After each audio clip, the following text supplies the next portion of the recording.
It was a creed written into the founding documents that declared the destiny of a nation. Yes, we can. All right, enough of that. Now, there is no doubt that whether you like Obama, whether you don't like Obama, that was catchy. And 25 million people have watched that clip on YouTube and on a similar site called Dip Dive that originated that clip. It was not created by the Obama campaign, and it was one of many examples of how powerful viral videos and various online content helped the Obama campaign revolutionize what online campaigning could be in 2008. The Obama campaign in 2008 stands apart from all other internet campaigns up until that point on three fronts: scale, strategy, and most importantly, success. When it comes to scale, the Obama campaign took every existing internet campaign strategy that include email, fundraising, mobilizing, organizing, multimedia, social networking, and they did all of those bigger and better than ever before.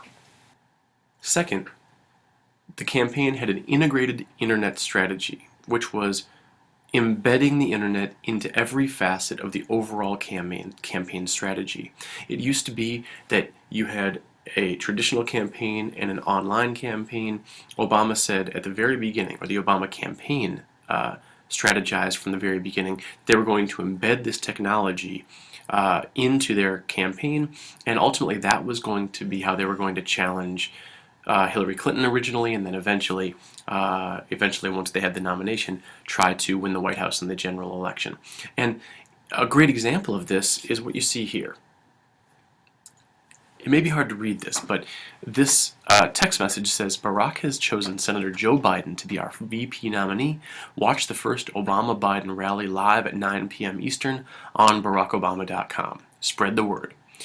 He promised anyone who signed up to receive text messages from the campaign that they would be the first to know who the VP nominee was.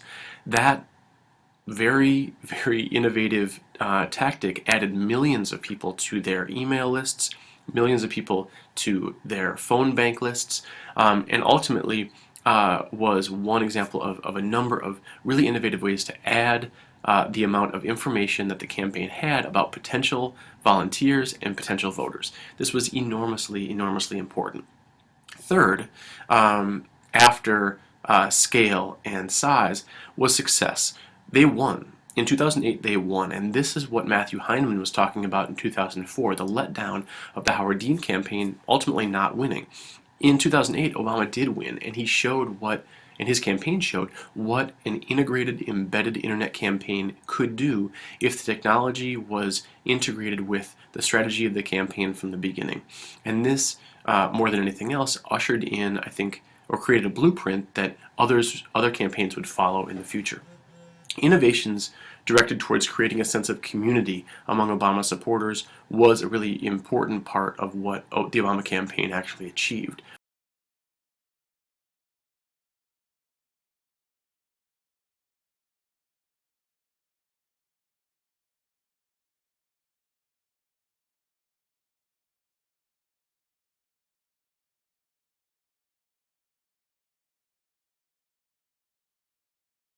They had an enormous email list, which was among the most valuable things that the Obama campaign actually achieved during that time. This email list could be transitioned from campaign to campaign.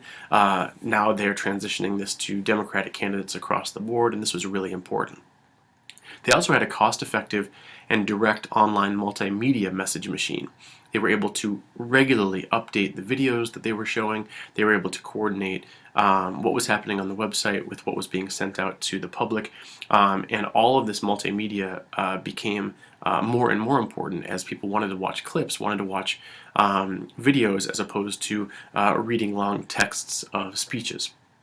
They also had personalized online political mobilization tools, and this was probably more than anything else the single most innovative piece and perhaps the most notable takeaway from the online strategy that the Obama campaign moved forward.